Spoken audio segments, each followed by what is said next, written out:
I see her photo the moment I walk into the dining room. It's lying face up next to my single lonely plate, as if placed there on purpose, begging for my attention. The picture shows her, my wife, Becky, laughing in the arms of a man I once considered a friend, a partner in some of our outdoor adventures, a guy I used to trust.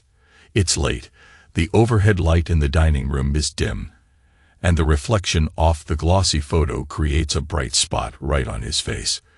For a second, it's like I'm staring at a blank, glowing shape where his eyes should be. I want to turn away. I want to fling the picture across the room. But I just stand there, motionless, breathing through my teeth, trying to contain the fury that threatens to roar out. I set down the takeout bag I brought home, a burger I'll barely taste, and stare at the single plate I'd put out earlier, as though I'd been expecting something more, someone more. The plate looks ridiculous now, so pristine, so silent. It's like a funeral for all the warmth that used to be in this house. And there's the photo, the final smack in the face. My hand trembles before I slap my palm flat on the table. The plate rattles. The air tastes stale. My heart throbs. It's that moment before a storm breaks, and you feel the ozone, the electricity on your skin. Becky isn't here. Of course she isn't. She's been drifting in and out at odd hours, claiming the office demands her time, that business deals require her presence at conferences in faraway hotels. My mind churns, my lips press together so hard they hurt. My entire body pulses with a tension that's been building for months. 1,000 images flash. Becky in her usual crisp blouse, hair pinned back, those gray-green eyes dancing with some kind of secret. Or maybe I was just too naive to see the signs. I think of all the nights I've spent alone, the calls she never returned, the strange receipts I found in the trash. I pick up the photo. I see the date scribbled on the back in Becky's looping handwriting. 2 weeks ago. They were at some vantage point, overlooking a gorge in the mountains. I remember the day she said she'd be on a business retreat. The memory, that little chunk of time she sold me, tears at my insides. The more I stare, the angrier I get. And yet, there's an ache that feels too big to be real. Guilt tangles up with jealousy, with heartbreak, with shame. Because a part of me wonders if I did something wrong, if I wasn't enough. But I know that's a lie. The guilt is false, my mind whispers. This is on her. She broke our vows. She took that trust and gave it to someone else. We used to talk about everything. Finances, dreams, future travel plans, even which dog breed we might adopt someday. But that was before she changed. I can't say when it happened exactly. Maybe it was slow, creeping up on us like a hidden fault in the ground. Or maybe it was always there, waiting for me to notice. Regardless, here we are. The overhead lamp buzzes, a faint electric hum, and the shadows on the walls shift with every movement I make. I clench my jaw so tight my teeth hurt. I think about the conversation we'll have, if she bothers to come home tonight. The conversation where she'll try to act as though this is all some misunderstanding, or she'll spin some half-truth that's supposed to appease me. She'll say, "It's fine," or "It's not what it looks like," or some other feeble line. That used to work on me, but not anymore. Tonight, I want the raw truth, and if she can't give it to me, I'll pry it out. I sit, forcibly, so I don't start pacing the room like a caged animal. My gaze flicks between the photo and the single plate, and I think back to how this all started, this unraveling. It was the first time we'd been camping in years. She planned it, said we needed a break from the city. I remember the campsite vividly, the tension in the air, the distance in her eyes. Even then, something was off. Yet I tried to ignore it, tried to preserve the illusion of normalcy. That's what men are taught, right? Shoulder the load, keep a stiff upper lip, don't whine. We drove out early that morning, my wife and me. We'd lugged the old tent out of storage. It had a musty smell from disuse. I joked about how it reminded me of the old days, back when we still had that naive spark, that early marriage glow. She forced a laugh in response. We set up camp near a river, the trees overhead rustling with a gentle breeze. I should have felt serene, but something made my skin crawl. Little details, the way Becky's hands shook when she sipped from her water bottle, or how she kept checking her phone, waiting for some signal. And there was him, Peter, or Pete, as everyone called him, a friend I'd known from a few business mixers, a smooth-talking environmental consultant. He wasn't supposed to be there, but he showed up around midday with some mutual acquaintances who were on a weekend excursion. I remember Becky's eyes lighting up when she saw him.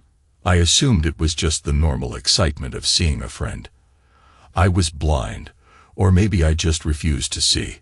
She introduced me again, like I needed reintroduction. He flashed a perfect grin. For a fleeting second, I saw something in that grin, a kind of secret knowledge, an intimacy that knocked the air out of my lungs. But I brushed it off. I'm not the jealous type, I told myself. That evening, we gathered around the campfire with the group. Laughter, stories, the crackling of burning wood. The glow of the flames danced on Becky's face, making her eyes shine. I reached for her hand, wanting to feel close, wanting to let that old warmth flow between us. But she shifted away, pretending to stoke the fire. Her hand never found mine. The next morning, she announced she was heading out with the group on a trail. She said she'd be gone until dusk. I had some calls to make, suppliers, employees who needed to confirm shipments. I stayed behind, half annoyed, half resigned. We'd come together, but she seemed more energized by them than by me. Watching her stride off between the pines felt like a betrayal even then, like she was physically leaving me behind, and I just stood there, letting it happen. Little did I know she returned that evening, different. I remember seeing her emerge from the shadows as the sun set behind her. Her hair was a little disheveled, her cheeks flushed. There was an energy in her eyes that wasn't meant for me. She didn't say much, a few words, a faint smile that never reached her gaze. She avoided physical contact. That night, as I lay in the tent, I swear I heard distant rustling. I bolted upright, unzipped the flap, looked around. Darkness, the silhouette of trees, a dull ache in my gut that told me something was very wrong. By morning, I discovered the small sensor I'd set up outside the tent, a motion-activated device that also recorded snippets of audio if triggered. I'd bought it months prior, part experiment, part novelty. I never expected it to become evidence. When Becky was off chatting with the group, I retrieved the sensor and played back the audio on my phone. The blood pounded in my ears as I heard footsteps, heavy breathing, and the low whisper of a man's voice, calling my wife by name. Then came her laughter, a quick, breathy sound I hadn't heard in years. It was the laughter of someone alive with anticipation, with excitement. The kind of excitement she once reserved for me. I felt like someone had taken a sledgehammer to my chest. Even listening to it then, I tried to rationalize. Maybe it was innocent. Maybe they were spooked by something in the woods, and he was comforting her. But then that hush, that rustle of fabric, that small moan, undeniable. My vision blurred with red-hot rage. I almost tore the sensor apart. Instead, I just sat, trembling, forcing my breath in and out. The heroic thing to do would be to confront her, to call her out. But something in me snapped. I went cold. I pretended I hadn't heard a thing. I let her think I was ignorant, because a plan, shaky at first, started forming in my mind. It only got worse when we got home. She was distant, but she tried to play it off like it was stress from work. I nodded, forced a smile. Meanwhile, the doubts and anger festered like an infection in my chest. The sensor's recording haunted my nights. Then I found an old conversation on her laptop. An email exchange so explicit, I had to shut the screen to keep from punching it.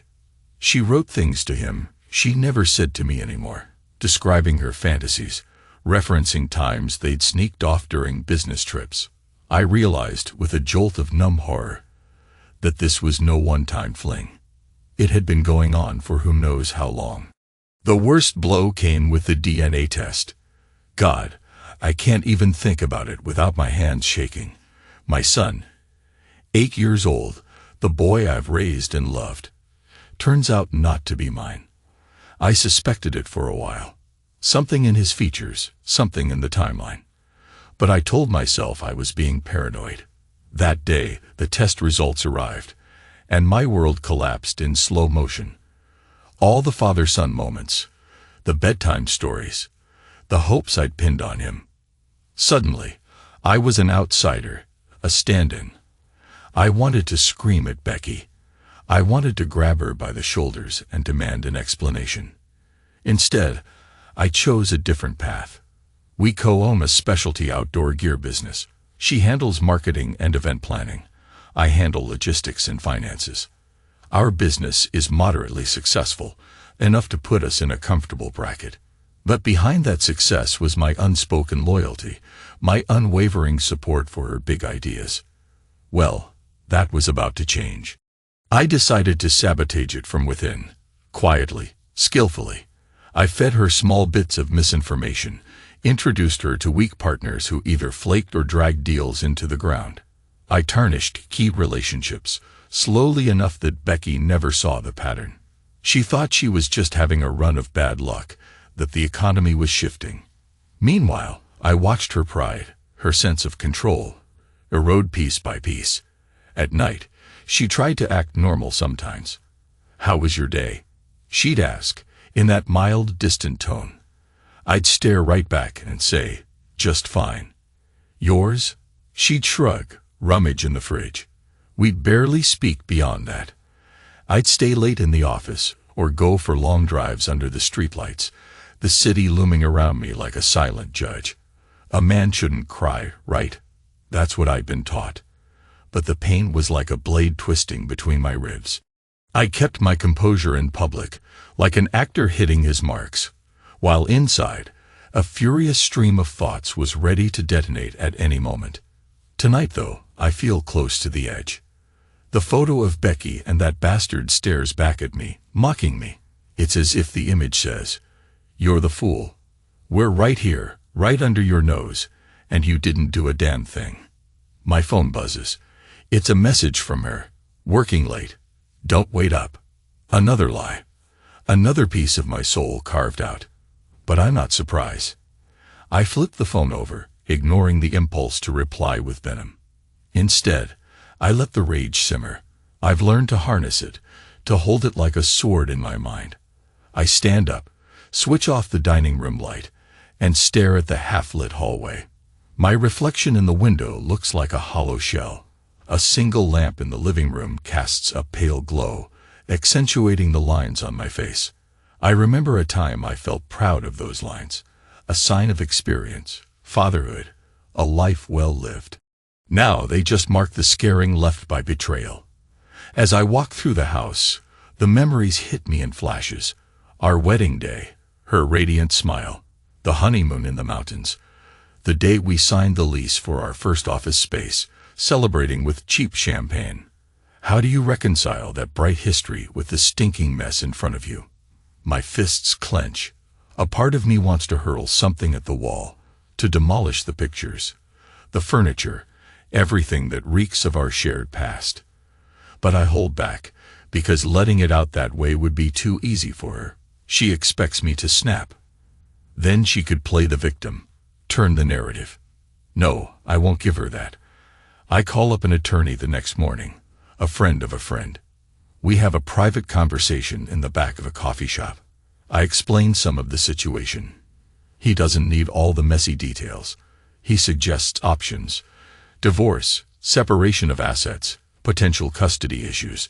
My heart clenches at the idea of my son, not biologically mine but still my boy in so many ways. The attorney looks at me with practiced empathy, but I see the flicker of curiosity in his eyes. This is, after all, a story he's heard variations of. The difference is that I'm not sure I want a direct confrontation or a clean break. Not yet. The idea of staying entangled with Becky in the business both repulses and intrigues me, because the sabotage I've started feels too sweet in a twisted way. Each time a deal goes wrong, Each time she looks at me with frustration she can't voice, I get this dark satisfaction. She's still traveling, or so she claims, for the next 2 weeks. I bury myself in paperwork. Every so often, I pick up my phone and replay that recorded audio. The rasp of Pete's voice. The giggle that belongs to my wife. I let it feed the cold knot in my gut. Something in me wants her to suffer, wants him to suffer, for taking what was mine. I can't bring myself to directly approach him, not yet. It's like I need Becky to hang herself with her own rope first. When she finally returns, it's late at night. I'm sitting in the living room with only a floor lamp on, the rest of the room soaked in shadow. I hear the key in the door. My pulse races. She steps in, sets her handbag on the side table, and notices me. She jumps slightly. "Oh, I didn't think you'd still be up," she says, forcing a casual tone. I don't move from my chair. I couldn't sleep. "Are you okay?" She tries. The corners of her mouth twitch. I see her eyes flit away for a second, as if she can't bear to look at me too long. She's wearing a sleek blouse, a slim pencil skirt, her usual business attire, but the wrinkles at her waist and the slight smudge in her makeup suggest she's been busy. Something in me snaps. An electric current surges through my limbs. "I'm fine," I say, my voice clipped. Then, with a cold stare, I add, "How was your trip?" She swallows. "Productive. Had some good meetings. I bet." I let that hang in the air. She shifts her weight from one foot to the other, then forces a brittle smile. "Anyway," she says, "I'm exhausted. Maybe we can talk tomorrow." I watch her, my eyes pinned to her face. She avoids eye contact again. "Sure," I say. "Tomorrow." She turns, and as she heads to our bedroom, I notice her shoulders tense. She knows something's different about me, but she can't place it. Part of me wants to follow her, to demand answers right now. But I stay put, letting that tension coil inside me. The floor lamp buzzes softly, the shadows stretching across the floor. The only sound is the thud of my heart and the faint click of her heels on the hallway tile. The next morning, she pretends everything is normal. Over breakfast, she chatters about the upcoming corporate event we're hosting for the business. I stir my coffee, nodding at the appropriate intervals. Finally, she tries to bridge the gap. "Jim," she says quietly, leaning forward, "I know we've been distant. Work is just tough." I cut in, my voice low. She flinches at my tone. "Yeah, I guess so. You're gone a lot." She exhales. "It's not forever. We just have these expansions." Her phone buzzes on the counter. She glances at it, and a flicker of guilt crosses her face. She silences it. "Let's make time for each other, okay?" she adds, forcing another small smile. "Tonight, maybe." I watch the lines around her eyes, the tension that betrays her. "We'll see," I reply, finishing my coffee. In my mind, I'm picturing the sabotage plan. Another business partner is about to walk away from a major project, thanks to a nudge from me. She has no idea how quickly everything will start crumbling under her feet, but I keep my mouth shut. Let her walk into the trap. Let her believe I'm still her ignorant, faithful husband. Days pass, each one a careful study in forced normalcy. Becky tries to initiate conversations, but they're shallow, half-hearted. She's distracted. There are phone calls late at night, texts she tries to hide. Meanwhile, I orchestrate the unraveling of key deals. I watch her stress mount. She starts complaining of headaches, exhaustion, the sense that everyone is turning flaky. There's a savage thrill in me seeing her panic. I know it's twisted. I wrestle with it in private, at night, imagining the fatherly role I'm supposed to play. Yet how can I, when the child I've nurtured isn't even mine? During one of those nights, I recall the first time Becky told me she was pregnant. Her eyes shone with joy. She pressed my hand to her belly, said we'd be a real family now. My chest felt like it would burst with happiness. That memory mingles with the present reality, and the pain is almost unbearable. But I hold it in. A man shouldn't cry. That was drummed into me from childhood. Instead, I let my anger come out in short, violent bursts of thought. Curses, silent screams in my head, mental replays of me throwing Pete against a wall. Then I bury them again, behind the mask of composure. Finally, the day of our corporate event arrives. We've rented a small convention hall to showcase our newest line of camping gear. Becky's in charge, which means she's front and center, networking with potential clients and partners. I stand on the sidelines, watching her slip into her polished persona. She's wearing a tailored blue suit, hair pulled into a neat chignon, greeting people with a warm handshake and that practiced smile. From a distance, she looks like the perfect professional. But I see the cracks in her facade. The way she occasionally checks her phone, the forced brightness in her voice when asked how business is going. Halfway through the event, she spots me. Her smile falters, just for a second. I incline my head in greeting. She excuses herself from a conversation and walks over, a glass of sparkling water in hand. "You okay?" she asks, as if I'm the one who might be struggling. "Fine." Keeping an eye on things, I say, scanning the room.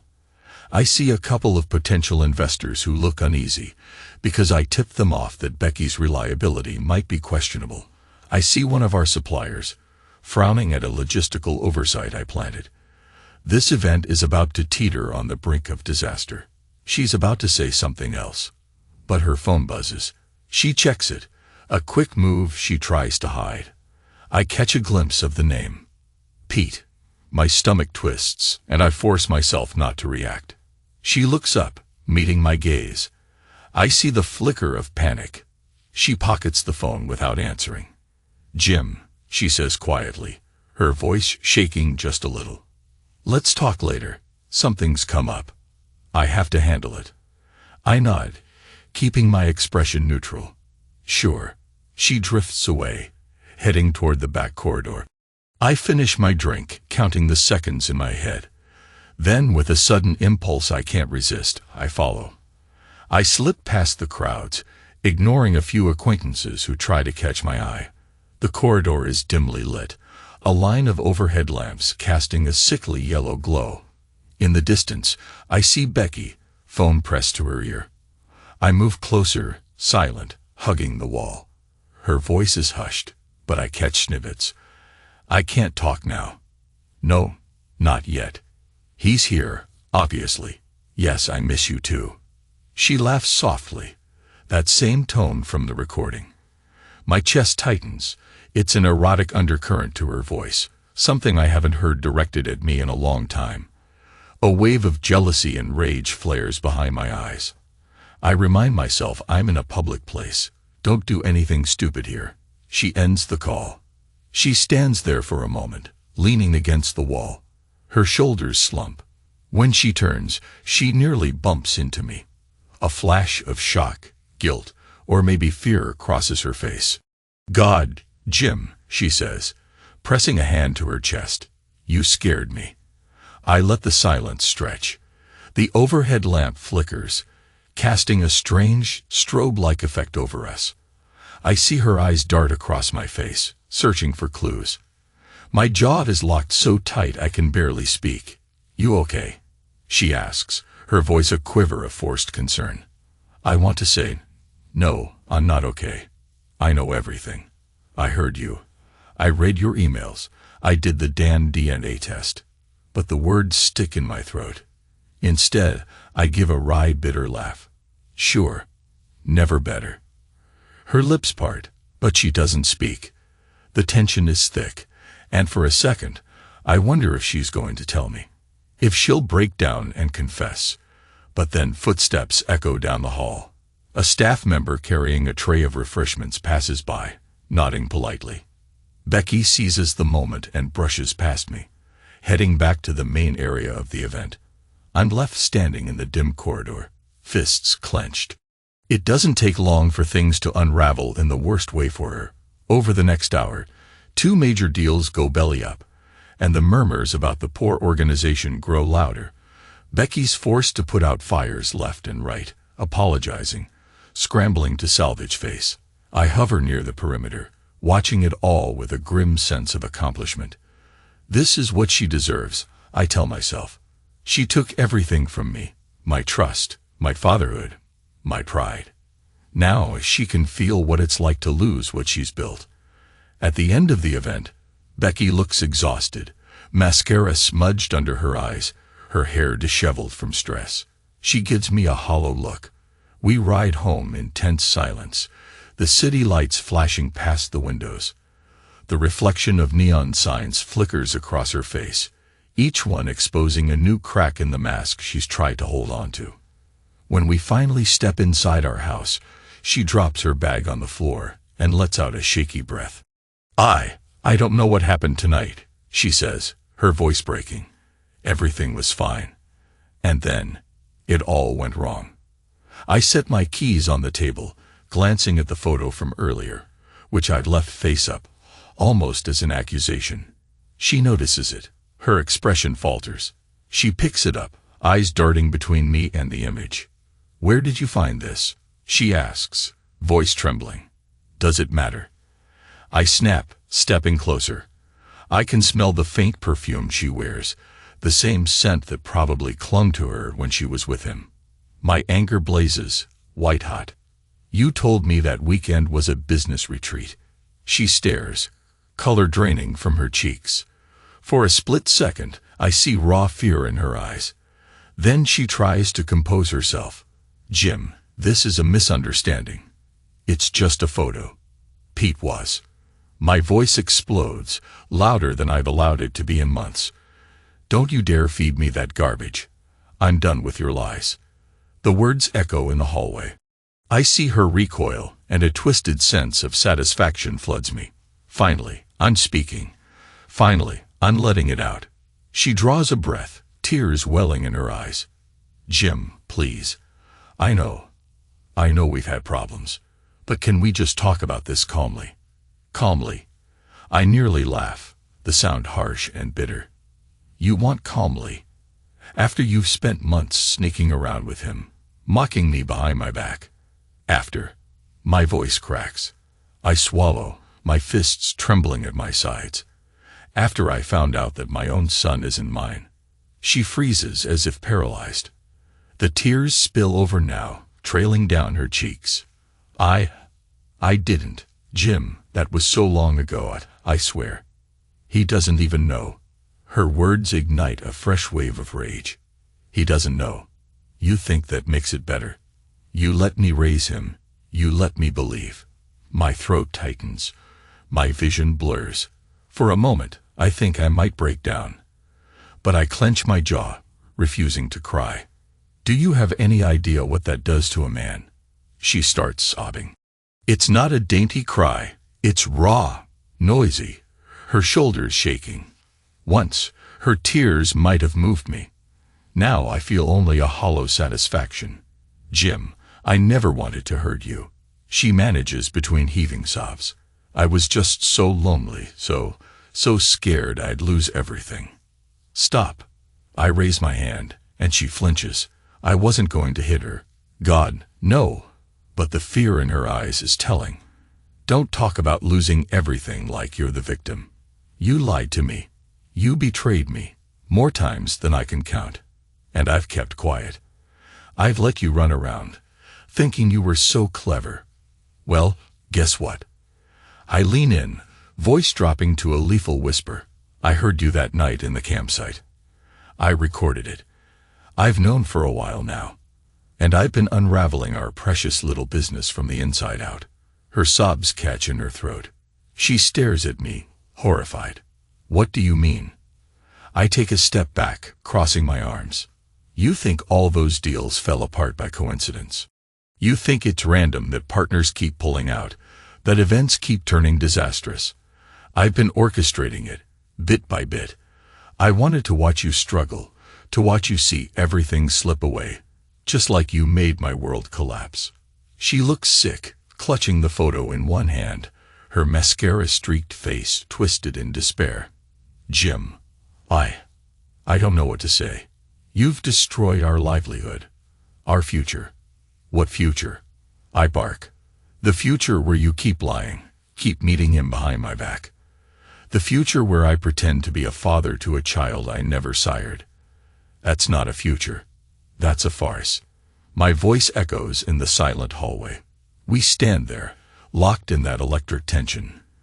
Then I turn on my heel and walk away, leaving her there with her guilt and her tears. In the following days, the business bleeds out. Becky tries frantically to salvage deals, to patch up relationships, but it's too late. The sabotage I've done is thorough. She's lost the credibility she once had. I see the strain in her eyes, the fear in her posture as she scrambles to keep up appearances. At home, she alternates between tearful apologies and angry outbursts, accusing me of cruelty, of playing a twisted game. I say little, my replies curt and cold. A part of me wants her to beg, to see how it feels to be powerless. But I realize, with an odd detachment, that the more she unravels, the more hollow I feel.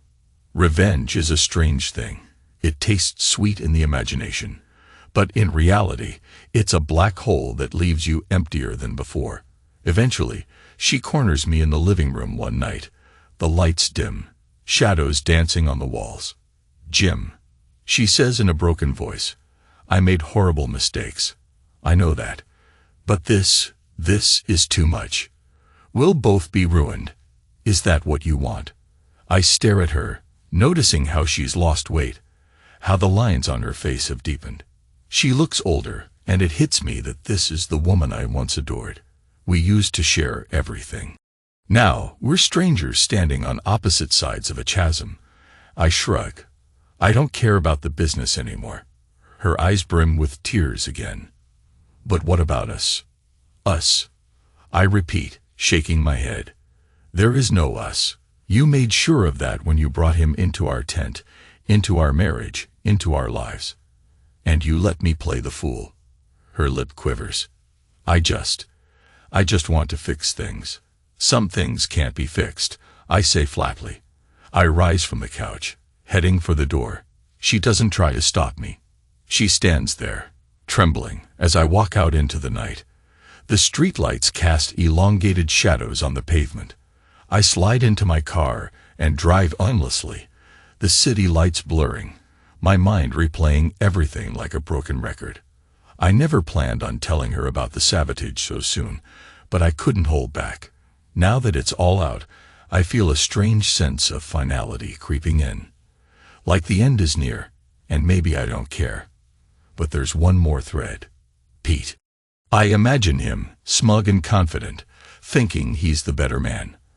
I recall that last phone call I overheard. The rush of Becky's voice, the quick laughter. The same laughter that haunted my dreams. I decide to confront him. If the marriage is destroyed, if my fatherhood was a lie, at least I can face the man who took everything from me. Let him see the fury in my eyes. Tracking him down isn't hard. He's an environmental consultant, often traveling. But I find out through a mutual acquaintance that he's got a scheduled talk at a nearby city event. So I go there, unannounced, my heart pounding. The building is modern, glass-walled, bright with halogen lights. I wait in the lobby until he appears, stepping out of a conference room with a few associates. When his eyes land on me, I see confusion, then recognition, then unease. "Jim," he says, forcing a tight smile. "Didn't expect to see you here." I step closer, noticing how he's still wearing that casual confidence. But there's a flicker of something in his gaze, maybe guilt. "I'm sure you didn't," I reply, my voice dripping with ice. "We need to talk." He glances at his associates, then gestures for them to go on. They do, casting curious looks our way. Once we're alone, he turns back to me. "Look, man, whatever you think. You think I don't know." I snap, stepping into his personal space. He's slightly taller, broader, but that doesn't matter right now. You and Becky. The campsite. The nights in hotels. The child that's not mine. He pales. "Jim, I didn't realize." "Shut up." My tone is lethal. I can feel my fists trembling at my sides. A part of me wants to bury my knuckles in his face. You realize now, I've been quietly destroying everything you two built. And if there's an ounce of decency in you, you'll stay the hell away from me from now on. Stay away from the word family sticks in my throat, because is it even my family anymore? Just stay away. He raises his hands in a placating gesture. I never intended to hurt you, Jim. Becky and I snort bitterly. Save it. You two deserve each other.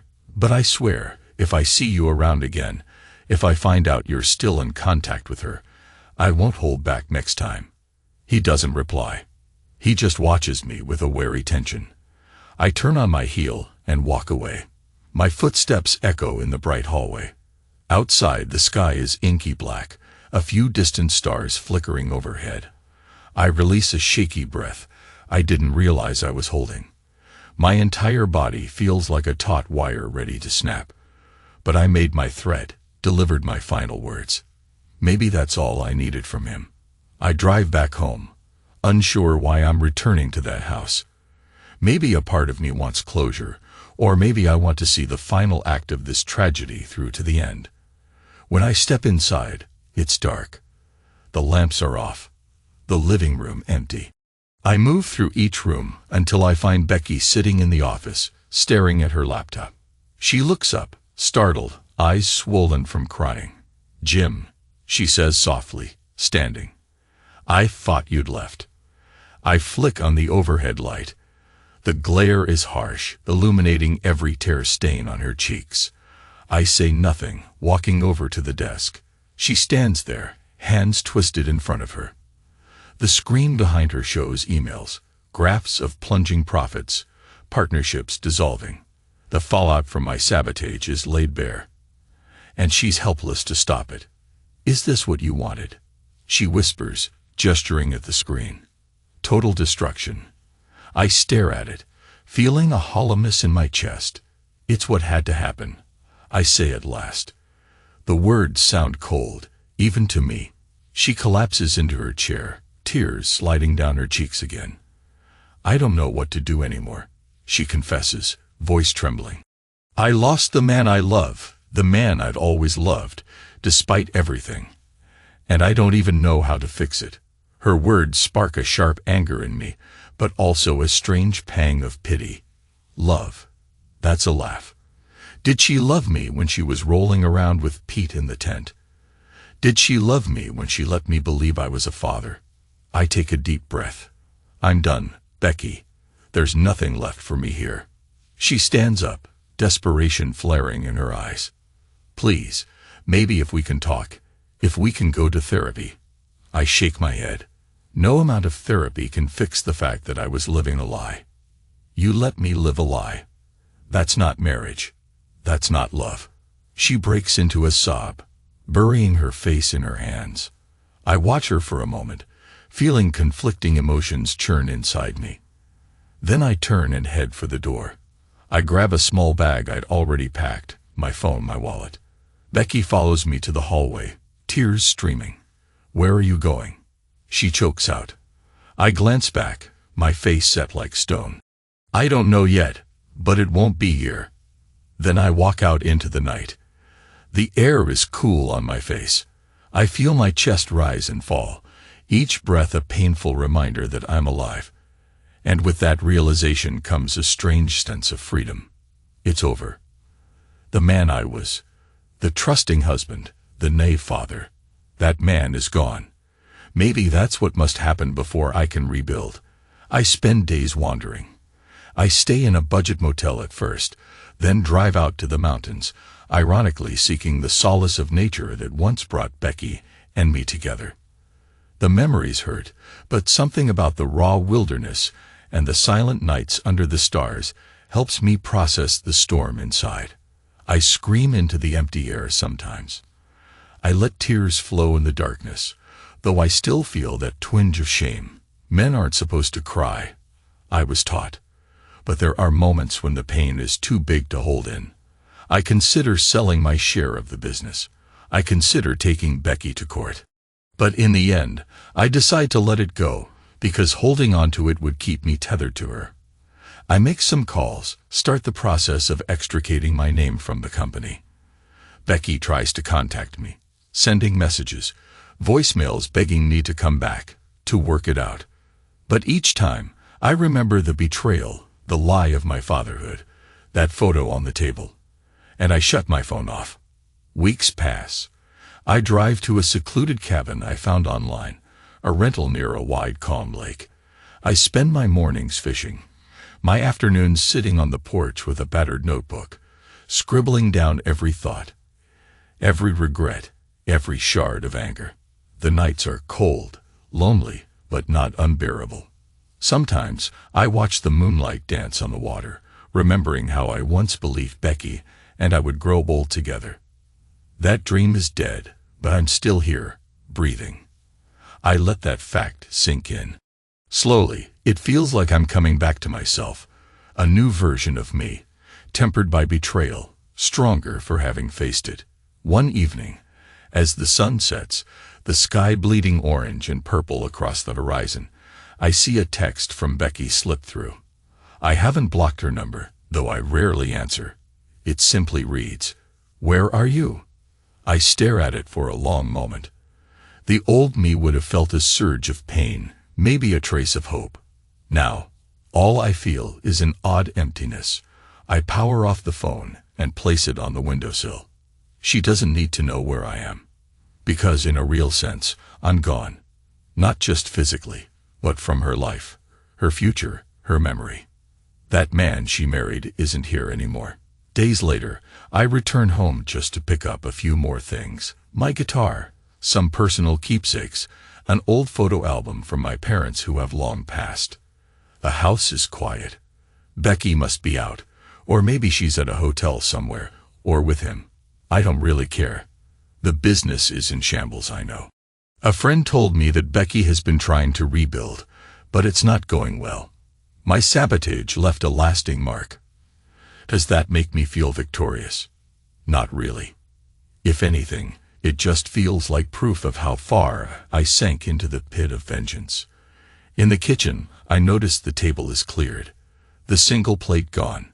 There's no sign of our once shared life, other than some stray photos pinned to the fridge.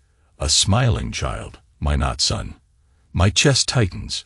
I take one last look. Then I walk out, letting the door click shut behind me. A final farewell. I load my things into the trunk of my car. The sun is setting again, and the street lamps begin to buzz overhead. Their yellow glow spills across the road. My reflection in the driver's side window is sharper now, more defined. The lines in my face seem deeper, but there's a calmness in my eyes that wasn't there before. I slide into the seat, start the engine. This time, as I drive off, I don't look back. The illusions are gone, the mask is gone, and so is any vestige of the life I once knew. It's over. And for the first time in a long while, I exhale, letting the tension drain from my shoulders. My heart still aches, yes, but it feels like a wound that might actually heal in time. I think of the cabin, the quiet, the way the lake shimmered at dawn. That's where I'm heading now, or somewhere like it. A place where I can figure out who I am without her, without the lies, without the false guilt that gnawed at me for so long. Night settles over the car as I merge onto the highway. Headlights from oncoming traffic streak past. The road is open, unknown, and strangely, that gives me hope. I'm leaving behind the betrayal, the shattered illusions, the burning anger. I'm not sure what tomorrow will bring. But at least I know one thing. I'm free from living a lie, and that, I realize, is a better start than I've had in years. I grip the wheel, and for the first time, in what feels like an eternity, my chest doesn't feel like it's in a vice. I press the gas pedal, letting the car surge forward, the hum of the engine a soothing rumble beneath me. I can almost taste the promise of a new beginning. My eyes burn with tears that I refuse to shed. A man shouldn't cry, they say. But the pain is there. It's raw, it's real, and it's mine. The lights behind me grow smaller and smaller. until they vanish, and I can finally breathe.